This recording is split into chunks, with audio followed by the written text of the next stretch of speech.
በጣም ትልቅ ግቢ ይዘው ሄዱ እንደ መጋዘን። ለካዛ የሞቱ ሰዎች ናቸው።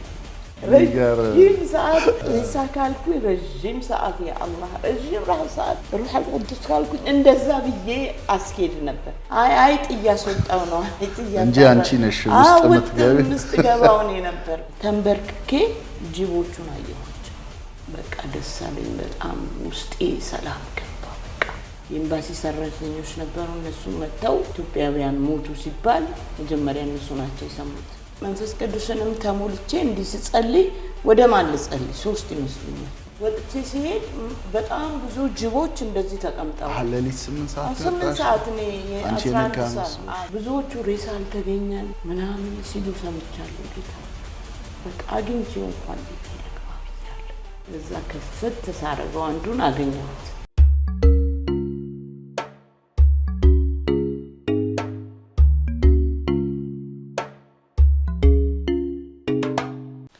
ሰላም ለእናንተ ይሁን የተወደዳችሁ ተመልካቾቻችን። እኔ መጋቢ ዳንኤል ዋለልኝ ነኝ። ዛሬም እንግዲህ የኔ ቀን በተሰኘው ዝግጅታችን ተመልሰን መተናል። ዛሬ ይዤላችሁ የምቀርበው እንግዳዬ ከዚህ በፊት ላይ ከዛሬ 5 ወይም 6 ዓመት በፊት የሰርፕራይዝ እንግዳችን የነበረች የታወቀች ዘማሪ ሰዓዳ የምትባል በተለይም በሶማሊኛ ዝማሬዋ እንደገና ደግሞ በአማርኛም ዝማሬዎቿ በፊት ላይ ከነበሩት አገልጋዮች ጋር አብራ ታገለግል የነበረች የተወደደች እህት ናትና እሷ ጋራ ቤቷ ሄደን ነበር። እንግዲህ ወደዛ ትውስታ ሄደን ዛሬ ደግሞ ያለችበትን ሁኔታ ይዘንላችሁ እንቀርባለን። ደስተኞች ነን አብሮነታችሁ ስለማይለየን። መልካም ቆይታ ተከታተሉት። እንግዲህ ሰዓዳ በጣም ደስ ብሎኛል ዛሬ በድጋሚ ስለተገናኘን። ከ5 ወይ ከ6 ዓመት በፊት ነውና ቤትሽ የመጣን ጊዜ ቤቱ ትዝ ይልሻል? ምን አይነት ነበር? አዎ በጣም ደስ ብሎኛል ስላገኘኋችሁ። እንግዲህ እግዚአብሔር ደግሞ ያን ሁሉ ጊዜ ጠብቆ ለዛሬ ደግሞ በድጋሚ ስላገናኘን እግዚአብሔርን አመሰግናለሁ። ምናልባት እኔ ምዕራፍ 2 ብለው ደስ ይለኛል። ይሄን አሁን የመጣሁበትን ምዕራፍ 1 ብዬ ከጀመርኩበት ጊዜ ጀምሮ ያለውን ማውራት ፈልጋለሁ። ልክ ነው። ያኔ ከናንተ ጋር ወንድማችን ሚሊዮን ነበር ያገናኘን። አርት ሚኒስትሪ ግሬት ኮሚሽን የሚያገለግለው ወንድም ነው ካንተ ጋር ያገናኘንና መጣችሁ። የመጀመሪያው ጊዜ መጣችሁ በጣም አዘንክ፣ በጣም አዘናችሁ። እህታችን ነፂም ነበረች እና በጣም አዝናችሁ ቀረጻ አካይዳችሁ ነበር የሄዳችሁት ባዶውን ቤት እና መሬት ላይ ቁጭ ብለን ነበር ያደረግነው። መሬት ላይ ቁጭ ብለን ነው ያደረግነው። ኢንተርቪው ምንም የለም፣ ባዶ ቤት ማለት ነው። መኝታ ቤት ውስጥ ያለው የሆነች አንዲት ቼርብራብ አልጋ ነበረችና እሷ ላይ ስተኛ ማታ ማታ እንትኑ ይወድቃል፣ ርብራቡ ይወድቅና ሮጠው ይመጣሉ ጎረቤቶቻችን። ምን ሆነሽ ነው ሰዓት ምናምን ሲሉኝ አይጥ እያስወጣው ነው አይጥ እያስወጣው እንጂ አንቺ ነሽ ውስጥ የምትገቢ ውስጥ ገባው ነው ነበርኩና በዛን ጊዜ ድጋሚ መጣችሁ። በጣም ብዙ ቃይዛችሁ መጣችሁ። አልጋ፣ ቲቪ፣ ሶፋ፣ ምንጣፍ፣ ቁምሳጥን እንደገና ደግሞ ትልቅ የካሴት ድሮ ቴፓው ከነ ሲዲ ማጫወቻው፣ ጠረጴዛ፣ የሶፋው ጠረጴዛ፣ ምንጣፍ እና በጣም ለኔ ያኔ በቃ በጣም የሚገርም በቃ ጌታን እንደ ጌታ በቃ ብዬ በጣም የተደነቅኩበት ጊዜ ነበረ። እንግዲህ ከዛ ጊዜ በኋላ እግዚአብሔር በጣም ብዙ ነገር አረገ። እንደውም ብር 10,000 ብር ሰጣችሁኝ ሄዳችሁ። በጣም ለረጅም ጊዜ እኔ 10,000 ብር ምን እንደሆነ አላውቅም እና በጣም ገረመኝ። ከዛ በጣም ብዙ ሰዎች ይደውሉ ነበር። የሚገርም ከዛ በኋላ በጣም ብዙ ስልኮች ከአሜሪካ ይደወል ነበር። ከአሜሪካ ሰዎች ብር ልከውልኛል፣ ታውቂያቸዋለሁ። እስከዛሬ ድረስ የምንጸልይላቸው ሰዎች የምናገኛቸው ኤርትራውያን አሉ። አንዲት ሶማሊያ ልጅ ዛህራ የምትባል አሁንም ድረስ ማገለግላት እህት ነች እና ከዛ በኋላ ምን ሆነ ተኩቻው ደወለልኝ አዎ ተኩቻው ደወለልኝ ቤቱ በጋርዶ ነው የጋበዘኝ ዋው ቤቱ ጋበዘሽ ጠራሽ ቤቱ ጋበዘኝ እኔና ወይንዬን አለቀሰ በቃ ስወጣ የታክሲ ብሎ ብዙ ብር ሰጠኝ በሱ ብር እንደው ማአት ድርዕ ምናምን ገዛዛሁበት ዋው የሚገርም ነው አንቺን በዛ ቪዲዮ ተመልክቶ በጣም አዝኖ በጣም ብዙ ስልክ ይደወል ነበር ተኩቻው ግን ልቡ የሚገርም ነው በጣም አልቅሱ እኔ ልጅ ሆኜ ነው አንቺን መዝሙር ምሰማው ይያለ በጣም ብዙ ሰዎች ይደውሉልኝ ነበር እና ዛሬ አዲስ ምዕራፍ የተከፈተበት ቀን ነው ያኛው እና በጣም ልረሳው ሁሉ ማልችለው ቀን ነው የሚገርም እንደው ልመልስሽና ሳዳ በፊት በጣም ታገለጊ ነበር ከዛ የተከሰተ አንድ ነገር ነበርና ያ ክስተት በባለቤትሽ የአውሮፕላን አደጋ ምክንያት የተከሰተው ነው ግን እንደው አንቺ የተረፍሽበት የዛ ጊዜ ላይ በጣም የመሰከርሽል ምስክርነት ነበርና የተረፍሽበትንም እንደገና ደግሞ ባለቤትሽ ወደ ጌታ የሄደበትን እስቲ ንገሪኝ ያው እኛ አዋሳ ህይወት ብርሃን ነው ጌታን ያገኘነው እና እነ ፓስተር ጌታ ያሉበት ቸርች ማለት ነው ወደ ኬንያ ነበር የምንሄደው እዛ ግን እኛ አጋጣሚ ቢመስለንም ለእግዚአብሔር ግን እግዚአብሔር እቅድ ውስጥ ነበርኛ ወደ ኬንያ የምትሄዱት ከባለቤትሽ ጋር ነው ወደ ኬንያ ልንሄድ እዛ አቋርጠን ማለት ነው ሳናገኝ ጌታን ሳታገኝ ጌታን ሳናገኝና አዋሳ ላይ እግዚአብሔር አስቆመን ጌታን አወቅን ጌታን ካወቅን በኋላ ተዚህ ለኛላ የአዋሳ ህይወት ብርሃን ስትገቡ አንቺ ምንም መታቂው ነገር የለም ስለ ጌታ አታቂም ብን መስቀል አይተሽ ሁሉ ፍሎረሰንቱን አይተሽ ቀይ መስቀል ነው መስሎኝ እርዳታ ቦታ ይገባቸው እሱ ነው ይዞሽ የገባው ማለት ነው እሱ አንድ ወንድም በክራንች ሄደ የነበረ ወንጌል ምን ያህል በቃ ጠንካራ እንደሆነ አሁን ማስበው በድፍረት መጥቶ ነው የመሰከረለትና አለቀቀውም ነገ መጥቼ ቸርች ሊድ አለው እሺ አለና ለኔ ያልተነገረኝም ማታ ያረፍንበት ሆቴል አደርን ጠዋት በር ተንኳኳና ልጁ መጣ ሰዓት በቃ አንድ ቦታ እንሄዳለን ነው ያለኝ ምንም አቀው ነገር የለም እኔ ሄድን የገባነው ህይወት ብርሃን ቸርች ነው ጽሁፋ አለች ግን አላነበብኩትም እኔ ገባን ቁጭ እንዳለን ሳይ ቀይ መስቀል ነው ከፊት ያለው ፍሎረሰንቱ እንዲህ ያልነበረም ቸርቹና በቃ ቀይ መስቀል መሰለኝ ማለት ነው እኔ ሰዎች ይመጣሉ ይቀመጣሉ ልጆች ያዙ ምናምን ይሄ ሁሉ ህዝብ በቃ እንደኛ ተቸገረ ነው ማለት ነው ወደ ከኢትዮጵያ ሊወጣ ነው በቃ ይሄ ሁሉ ህዝብ ካሁን እኔ ስማችን የሚጠራ ነው የሚመስለኝ ስማችንን የሚጠሩ ነው የሚመስለኝና ስም ጥሪ ነው የምጠብቀው ከዛ ቃል ፕሮግራም ይመራው መጣ ግን ጆሮዬ ምንም አይሰማም ጆሮዬ ዝናገሩት ምንም አይሰማኝም ሰይጣን የደፈነው አላውቅም ምናልባት ኢየሱስ ምናምን ሲሉ ጥዬ እንዳልወጣ ሊሆን ይችላል አላውቅም ከዛ ዘማሪዎች መጡ ዘመሩ ቁጫሉ የሚሰብኩት ሰው ይመጡ ዶክተር ዝናቡ ናቸው ፕሮፌሰር ዝናቡ ነው በመዛግ ያኔ ዶክተር በጣም የሚደንቅ ስብከት ሁሌ የሚገርመኝ አሁን ዮሐንስ ወንጌል ተሰብኩልኝ አይደለም እኔ ዳንኩት አዲስ ኪዳን ተሰብኩ አይደለም ዳንኩትና ዘፍጥረት 28 ነው ሲሰበክ ዳንኩትና ስለ ያዕቆብ ነው እሺ ያዕቆብ ምድረ በዳ ላይ እንደዚህ ድንጋይ ተንተርትሶ ረሃብ ይዞ ጨንቆት በቃ ምናምን ይያሉ ይሰብካሉ እኔ ያለቅሳሉ በቃ እኔን ህይወት ነው የሚያወሩት እኔ ለመጀመሪያ ጊዜ ነው እንደዚህ አይነት ነገር ውስጥ ሳይና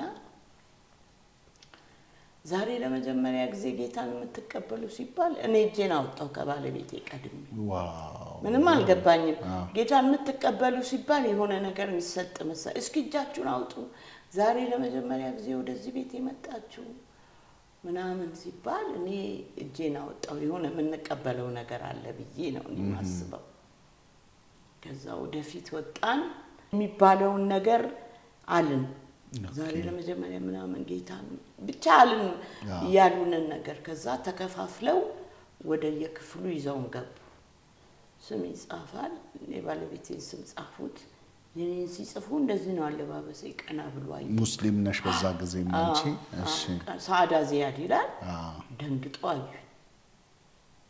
ከዛ አነጋገሩን ምንድናችሁ ሲሉ እኛ ወደ ኬንያ ልንሄድ ነው አለ ባለቤቴ በቃ በሚገባቸው መንገድ አናገራቸው አንድ ሳምንት ብቻ ስጡን አሉ 10 ቀን አንድ ሳምንት ከዛ ተምራችሁ ትሄዳላችሁ አሉ አለቀቁን ዋው ያዙን ከዛ የዛኑ ቀን ቤት ተከራዩ ፍራሽ ገዙልን ምናሉ ከሆቴል አመጡን ዛ ሮብለት ማክሰኞ ዋልን ማክሰኞ ሮብ የቸርቿ ፕሮግራም አለ ማታ ማታ እዛ ላይ ተሰብከን ጸልየን ምናምን ወደ ቤት ስንመጣ እኔ ማታ ቁጭ ብዬ መንፈስ ቅዱስ ተሞላ ታይጂ በልሳን ምናምን ነገር ጀመርኩኝ በሶስተኛው ቀን ምንም ብዙ ነገር ሁሉ ሳይገባሽ ምንም ነገር በቃ መንፈስ ቅዱስ ወረደብሽ እንደ ቆርኔሌዎስ ቤት ነው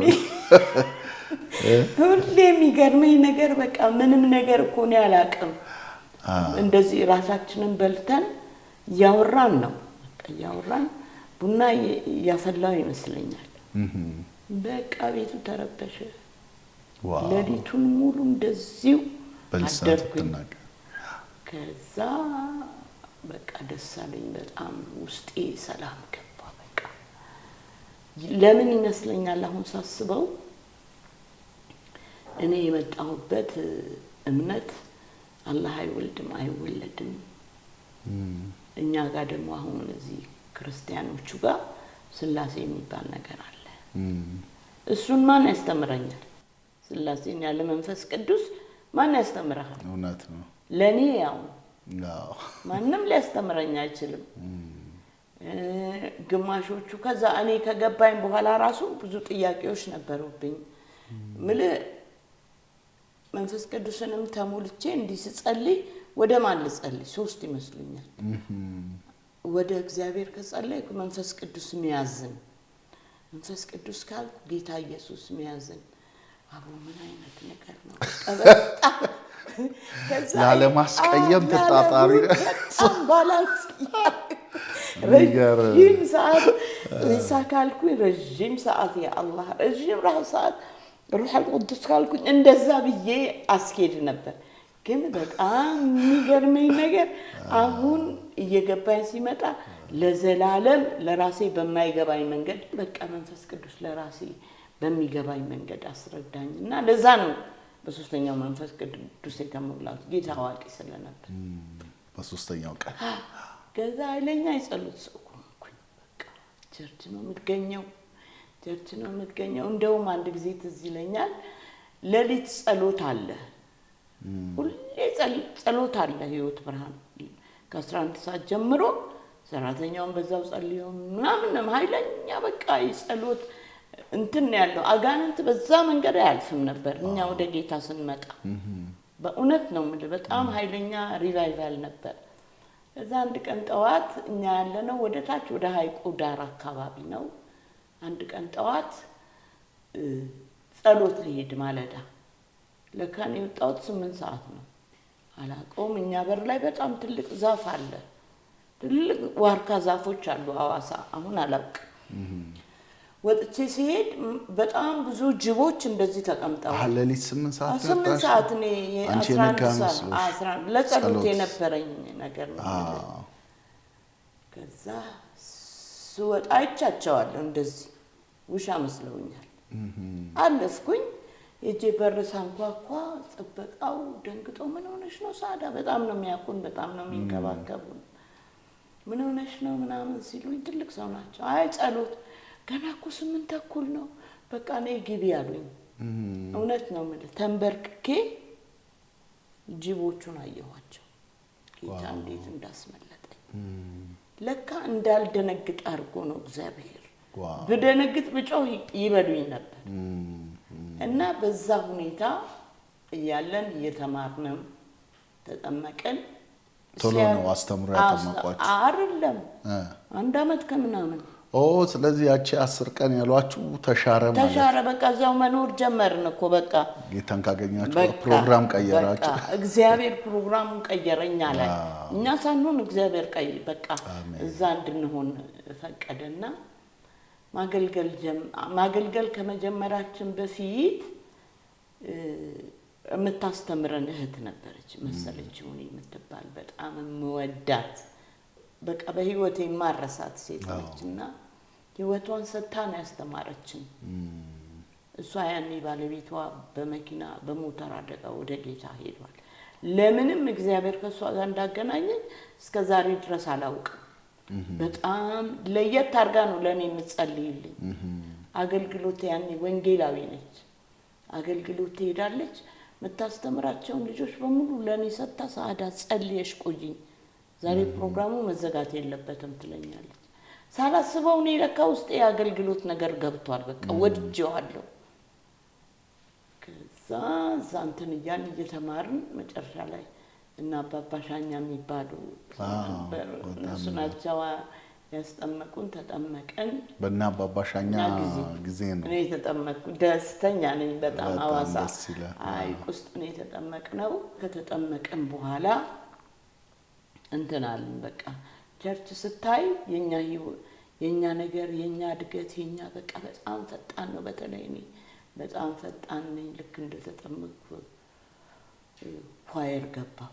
የዛን ቀን እኔ ጌታን ያገኘሁበት ቀን ያገለግል የነበረ ኳየር የሚባል ኳየር።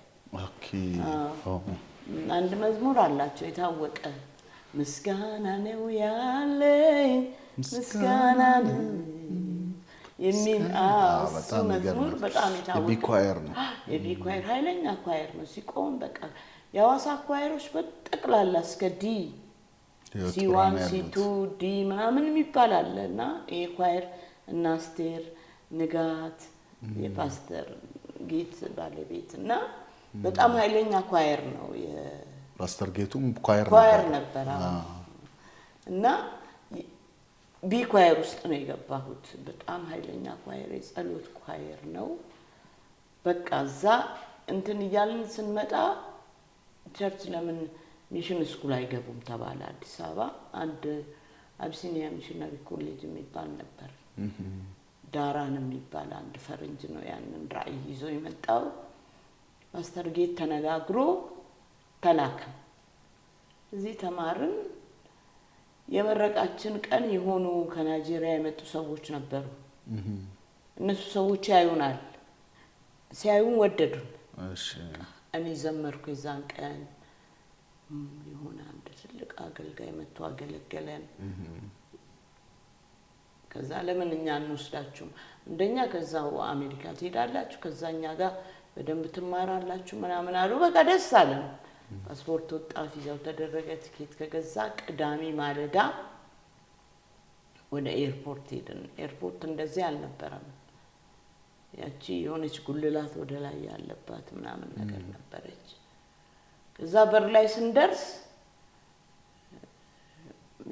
ባለቤቴን አይቶ አስገባ። እንደውም ትላንት አንድ እዛ የነበርኩበት ፕሮግራም ላይ አንድ ሰው አግኝቼ ከኛ ጋር የነበረ ሰው ነው። በጣም እያወራኝ ነበር። እግዚአብሔር ግን አንቺ እንዴት እንዳተረፍሽ ታውቂያለሽ ምናምን እያለኝ ነበርና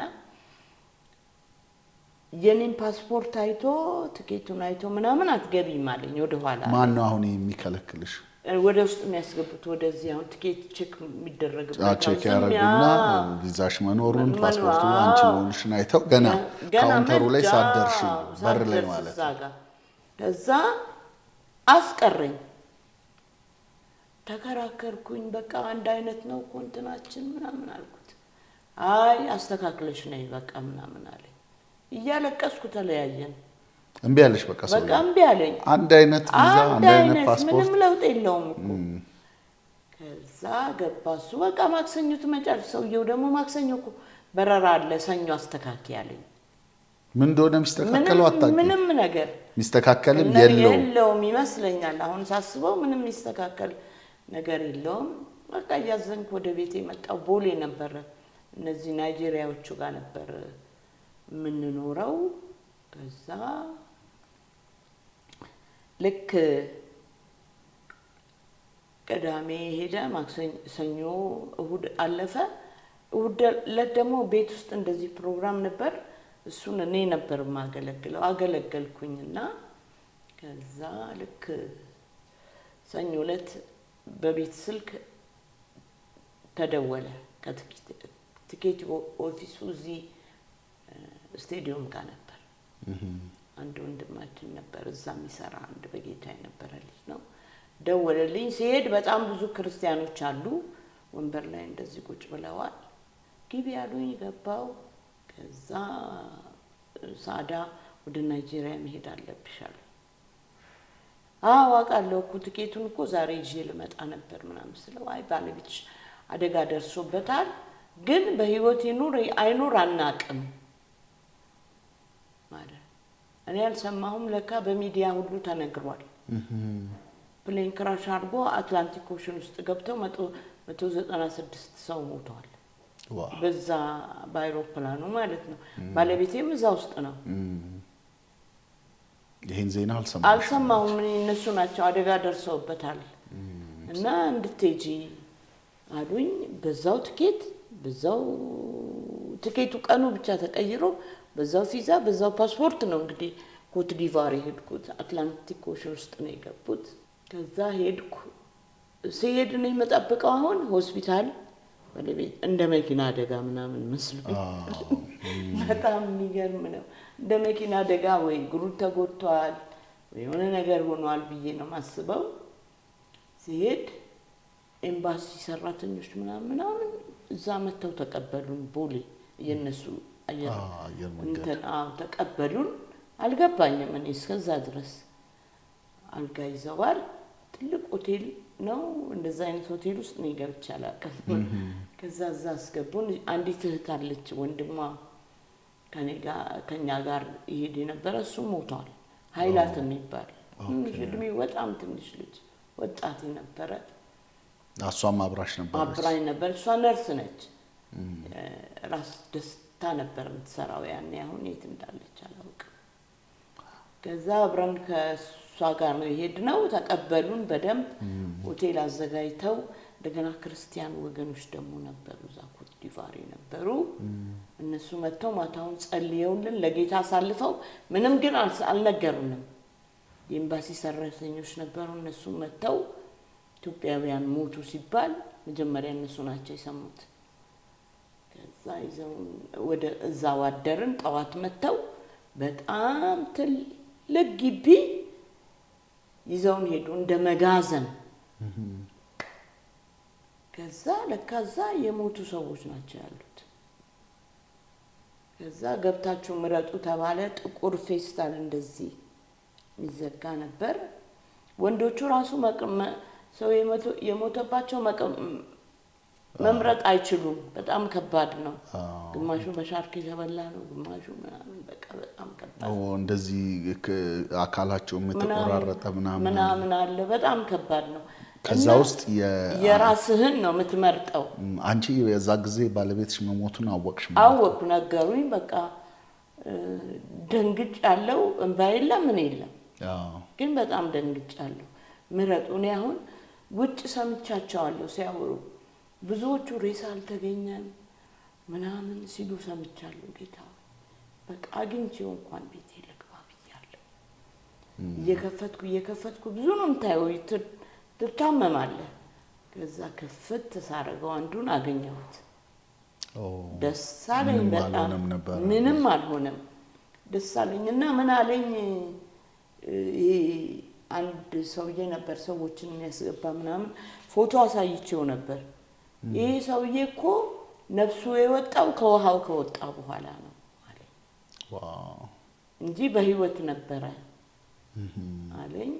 ያው በዋና ሞክሯል ማለት ነው። ደግሞ አይ ቲንክ ይዋኝ ነበር ይሆናል። ያው ምንድነው ኦፊሰር ነበር፣ የደርግ መኮንን ምናምን። እና በጣም ኃይለኛ ሰው ነው። ጭንቅላቱ ምኑን በጣም የተማረ ሰው ነው። እና ከዛ መረጥኩኝ። በቃ ታመምኩ 12 ቀን ነው የቆየነው አንድ ቀን ምግብ በልቼ አላውቅም ፈሳሽ ብቻ ነው መጠጣው ይሄ ጁስ ብቻ ነው መጠጣው ማታ እንቅልፍ የለኝም ታመምኩኝ በቃ በጣም እቺ 12 ቀን የቆየንበት የዝችህት ወንድም ጠፋ አልተገኘም ረጅም ጊዜ በቃ በ10ኛው ቀን ምናምን ነው የተገኘው በጣም በቃ የሚከብድ ሁኔታ ውስጥ ሆኖ ነው የተገኘው ከዛ በ12ኛው ቀን ወደ አዲስ አበባ መጣን እዚህ አድረን አዋሳ ይዤ ሄድኩኝ ከዛ ለካ እኔ ማልቀስ ነበረብኝ አላለቀስኩም ምን ሰምቻለሁ ከዛ በፊት አገልጋይ እንደዚህ በቃ ብዙ በቃ ወደ ጌታ ነው የሄደው ምናምን በቃ ኃይለኛ ስብከት ነው የተሰበከው ዝማሬ ነው የተቀበረውና እሱ ደስ ብሎኛል ወደ ጌታ መሄዱ ግን ሀዘኑ ባለማልቀሴ ከውስጥ ያልወጣና በጣም ተጎዳው ሁሉ ሰው ያውቃል አብረን ነው ምናገለግለው አብረን ነው ምንወጣው አብረን ነው ምንገባው በጣም በብዙ ተጎድቼ ነበርና ብዙ ነገሬን አናጋብኝ ከዛ በቃ እየገባኝ ሲመጣ በቃ ጌታ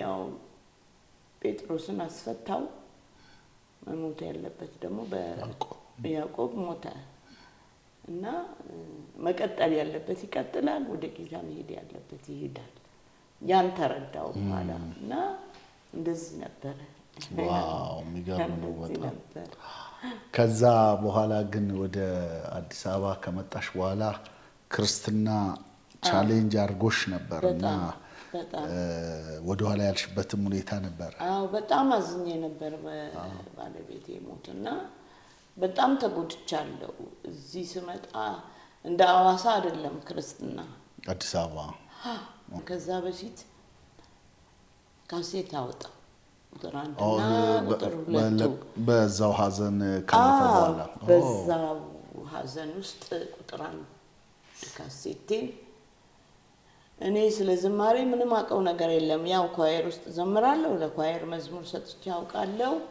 ግን እንትን ነው ምንድነው ስሙ ምንም ይሄን ያህል ማውቀው ነገር የለም እንደውም የመጀመሪያ መዝሙሬን እንዴት መሰለ የተቀበልኩት የሆነ አንድ ፕሮግራም ላይ አንድ ወንድም ይጋብዘናል እኔና ባለቤቴን እንደገና አንድ ጓደኛችን አለ ስመጥሩ የሚባል እንደገና ይሄ ጊታር የሚጫወትልኝ ልጅ ጊታር ያኔ ይጫወታል ዝም ብሎ በየቦታው በቃ አምልኮ በተገኘበት ጸሎት በተገኘበት ነው የምንሄደው ኃይለኛ በቃ ነገር ነው የነበረንና ስንሄድ ልጁ ጋበዘን አዳዲስ ክርስቲያኖችም ስለሆንን ገና እኛም ስላልተጠመቅን ያኔ ያልተጠመቅን እሺ ብለን ሄድን እዛ እኔ በጣም የሊሊን መዝሙር በጣም ወደዋለሁ ያኔ እነ ሊሊ በጣም ይመጡ ነበር ሹሸባ ኳየር እነ ዳንኤል እነ ቤቲ እንደገና ደግሞ በጣም ብዙ ብቻ እነ ካሌብ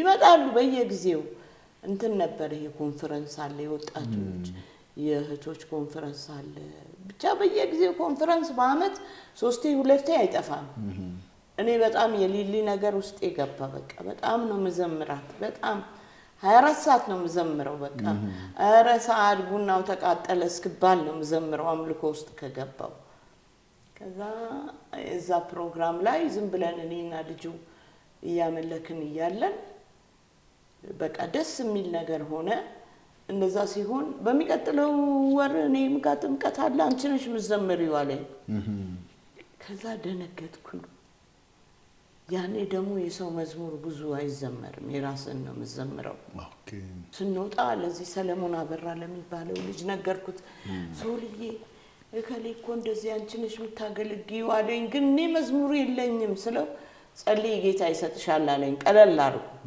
እኔም ቀለል አርጌ ማታ ይጂ ጌታ ፊት ጸልይ መዝሙር ሰጠኝ ጌታ ማዳንህን አየው ጨለማ የተገፈፈ የሚለው የቁጥር 1 ርዕስ የነበረው ከዛ በጠዋት 12 ሰዓት ተነስቼ ያ ወንድም ጋር ሄድኩኝ ይሄ ጊታር የሚጫወተው በራንኳክቼ እናትየው ከፈቱልኝ ምን ነው ሳዳ ሲሉኝ አይ ሰውልን ፈልጌው ነው እሱም እየጸለየ ነው ማለዳ ገባው ሰውልዬ እግዚአብሔር እኮ መዝሙር ሰጠኝ እግዚአብሔር እኮ መዝሙር ሰጠኝ አልኩት እስኪ ዘምርልኝ አለኝ ስዘምርለት ደስ አለው ከዛ ወሩ መጣ ያን መዝሙር ለመጀመሪያ ጊዜ ተቀበልኩት መዝሙር ነው ማለት ነው ከዛ በኋላ ነው ወደ መዝሙር የገባሁት መዝሙር በጣም መጻፍ ጀመርኩ ወደ አልበም ስራው ከዛ በኋላ ነው ሄድ ባለቤቴ ወደ ጌታ ከሄደ በኋላ አሴምብል የሚያገለግሉ መሐመድ ሚባል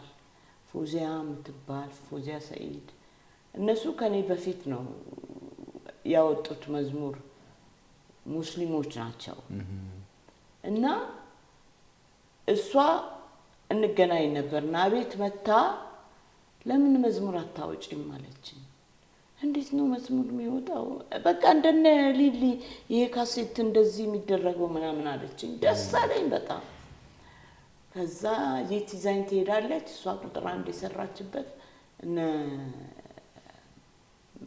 ሶልኔት ስቱዲዮ ሶልኔት እነ ዳዊት ጥላሁንና ሰለሞን ካፒቴን ሰለሞን የነሱ ስቱዲዮ ነበር በጣም ያኔ ታወቀ ቦሌ አካባቢ ነበር እዛ ይዛኝ ስትሄድ እኔ ጥቁር ለብሻለሁ ከዛ ዳዊት አልሰራልሽም እንደዚህ ጥቁር ለብሰሽ ካልቀየርሻለሁ በጣም ጥሩ ሰዎች ነበሩ እግዚአብሔር ይባርካቸው በእውነት በጣም ነው ሁሌ ነው ማነሳቸው ሁሌ በቃ ከዛ እሺ ብዬ በማግስቱ ልብሴን ቀይሬ ሄድኩኝ እንዴት እንደሚገባ እንዴት እንደሚዘመር ምንም አቀው ነገር የለም ስቱዲዮ ገብቼ አላቅም ከዛ ልክ እዛ ቁጥር 1 እንሰራው እነሱ ቃልያ ያስተካከሉልኝ ዜማ ያስተካከሉ ምናምን ቁጥር 1 ካሴቴ በጣም ታወቀ በዛ መሃል አገልግሎት ጀቡቲ እኔናቺ ፎዚያ መልህ ልጅ አገልግሎት ሄደ ጀቡቲ ቆይቼ ከመጣው ነው ነገሮች እንደ ድሮ ያልሆኑት በቃ ክፍተት ተፈቀረ ጀቡቲ በጣም ኃይለኛ ሀገር ነው በጣም የሚገርም ምድር ነው በቃ ድጋሜ 1-2-3 ሄጃለሁ ግን ያኔ የነበረውና አሁን ያለው ነገር አንድ አይደለም እዛ ምድር ላይ ያኔ እህቶች ብቻ ናቸው የሚሰሩት ወንድሞች ምንም አይሰሩም ግን አገልግሎት አለ የአገልግሎት ቤት የሚባል ሲሄድ የት ልረፍ ቸርች ሙሉ ወንጌል ቸርች ነበር ይሄድኩትና እንደዚህ አይነት ቤት ተከራይተው በጣም ጠባብ ነው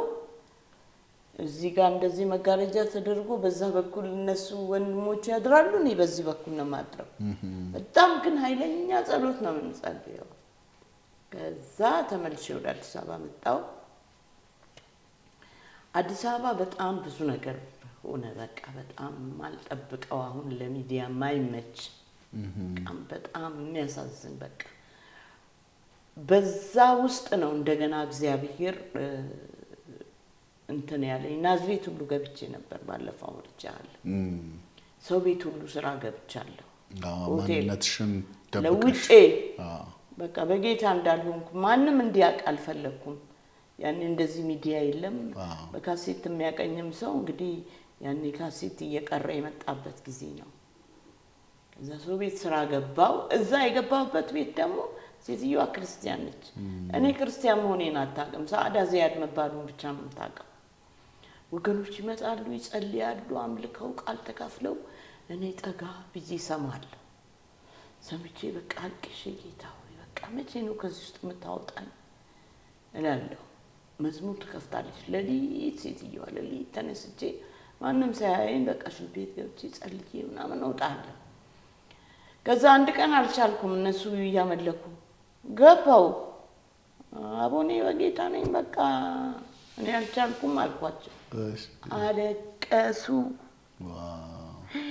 ሴትዮዋ አበደች ሴትዮዋ ደግሞ በጣም ኃይለኛ ነችና ስራ ላይ ሁሉ የምታረገኝ ነገር ምናምን በጣም አዘነች ለምን መጀመሪያ ያልነገርሽኝም አለች በጣም አዘነች በጣም አዘኑ ከዛ በቃ ማንሰራራት ጀመርኩ እዛው ናዝሬት ውስጥ አገልግሎት ጀመርኩ የጠሩኝ በየቸርቹ ከነሻውዬ ዳምጤ ጋር ምናምን በቃ ማገልገል ጀመርኩ ወደ አዲስ አበባ መጣሁ ግን ነገሮች እንዳሉ ናቸው ምንም ብር ምናምን የለኝም። ከዛ መጣሁኝ እዚህ ወይን ሼት ታውቃታለህ ጓደኛዬ እሷ አንድ ቤት እዛ ወደ ወለቴ የሚባል ሰፈር በዚህ በኩል ወንዝ አለ እዚህ ጋር ደግሞ ቤት አለ እዛ ቤት በቃ ቤት ጠፍቶ ተከራየን እሷ ተከራየችልኝና እዛ እየኖርኩኝ እሷ አባዶ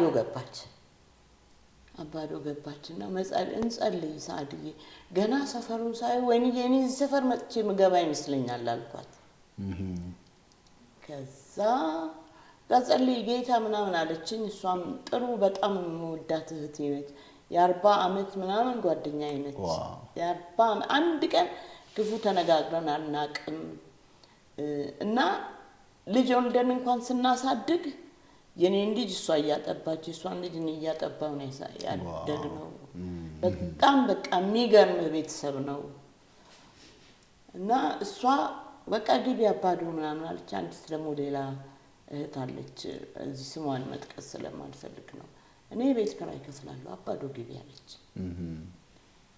እዛ አባዶ ገብቼ ያኔ ነው ከናንተ ጋር የተገናኘሁት ባዶ ቤት ያንን አልጋ ራሱ እነሱ ናቸው የገዙት በ400 ብር ምናምን ነው የተገዛው እና ፍራሹ በቅርብ ለሰው ሰጠሁት ስገዛው አሪፍ ፍራሽ ነበረ 3 ቀን ስተኛበት ጠፋ ነጠላ ጫማውን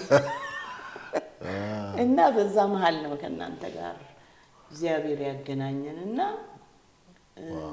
እግዚአብሔር ረድቶኝ ዛሬ ደግሞ ለምስጋና መጥቻለሁ ማለት ነው እንግዲህ ተመልካቾቻችን ከዘማሪ ሰዓዳ ጋራ የነበረን የክፍል 1 ቆይታችን ይህን ይመስላል በክፍል 2 ሳምንት ተመልሰን እንመጣለን እስከዛው እግዚአብሔር ጸጋ ከናንተ ጋር ይሁን ሻሎም